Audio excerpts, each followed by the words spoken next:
Thank you so much. With more of us choosing to eat less meat these days, the demand for plant-based products is huge. So supermarkets are having to provide more vegan options than ever. We went to a factory here in Northern Ireland to find out how they're meeting demand. 7.2 million people in the UK have now cut meat entirely out of their diet. That's 14% of the population, and the numbers are on the rise. This is Finnebrogue Artisan, the largest vegan products factory in Europe. These guys are so into alternative food that they set a world record for creating the biggest vegan burger on the planet, weighing in at a whopping 162.5 kilograms. Every day, Sean Kearney is in their innovation labs working on new products. My 7-year-old son Ollie thinks that I'm some sort of scientist. I think maybe a food superhero of some description. Today, Sean is working with mycoprotein, which is derived from naturally occurring fungi. What I'm trying to do is make the most delicious, best texture, microprotein chicken there is in the market. That's my goal. Sean's task is to find the right mix to create products with all of the texture and flavour of meat. The market is changing all the time. People are changing all the time. You're trying to coax the average Joe that eats meat to maybe eat vegan 1 or 2 times a week. Not only is it good for him and good for the body, but it's good for the environment as well. Declan Ferguson is the Director of Research. He knows that although many supermarket shoppers may want to change their buying and eating habits, with so many options available on the shelves, it can get a little confusing. It's hard to know you're plant-based from your meat-free. Meat-free is more around a vegetarian style of product, so you still can have in that dairy products or egg, whereas plant-based is more focused on more a vegan type of product, so excluding meat, dairy and egg altogether.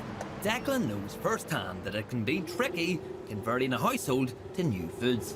I'm always taking new products home for the kids and my wife to try some they like. Sometimes when it's things they don't like, they get a little bit annoyed that, you know, Daddy's making them try some type of weird and wonderful product again. After being prepped in the labs, a new line of vegan chicken calves are now being pumped out on the factory floor. We're producing the equivalent of 6 million chickens worth of product per annum. So that means those chickens don't have to be grown, slaughtered, and all the other things that go with rearing chickens. Recent figures show that the UK has overtaken Germany as the global leader for new vegan product development. But whether UK shoppers are also making the leap has to be examined by strategists like Jago Pearson. I think the last couple of years we've seen a huge shift in the buying habits of consumers, particularly in the Western world, a huge move towards more plant-based food in our diets. Now that doesn't necessarily mean more vegans or vegetarians, but it does mean more people who are looking for maybe 1 or 2 days a week off meat that the whole family can enjoy. Right now, Jago thinks there's still work to be done by meat-free and plant-based food producers. There's still some compromise on taste, there's still some compromise on nutrition, and plant-based foods tend to be still too expensive. Now, if we can tackle those 3 areas and produce some sustainable food at the same time, I think that's where we're heading. This vision for the company's future came from its founder, Dennis Lynn, who sadly passed away last year. But his daughter Kerry is carrying on her father's legacy. Dad was very much a man with a plan, and he had such clarity of vision that he really brought people along with him, and he was tenacious. He didn't stop till it was done. And it wasn't about making profit or selling more product. I think Dad really wanted to leave the planet in a better place than what he found it. Dennis believes shoppers need more information on the products they're buying. We're all trying to make a difference, but it can be really hard to know what you're actually supposed to buy. You know, is this better than that? You know, you think you're buying something and it's organic, so it's great. But actually that's been flown here, and so it's maybe not so great, and on and on and on. It's so complicated. So he came up with the idea that items in all supermarkets should have a clear eco rating on the front label.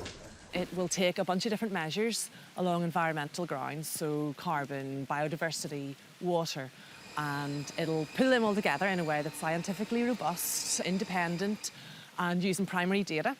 And it will give a simple score, A, B, C, so that people know when they're running around the shop, really busy, bunch of kids, and they're trying to decide what it is that I can do or buy that will make a difference and do my bit for the environment. Dennis didn't get to see the fruition of his idea for environmental scores, but today, products are rolling off the factory lines with new eco ratings. So here we have our finished product. So this product is a beef eco-impact, so it's more environmentally friendly and better for the planet compared to a standard meat Kiev. With innovation in meat-free and plant-based alternatives and clear information on what is exactly on our shelves, the way we shop in the future could be utterly transformed.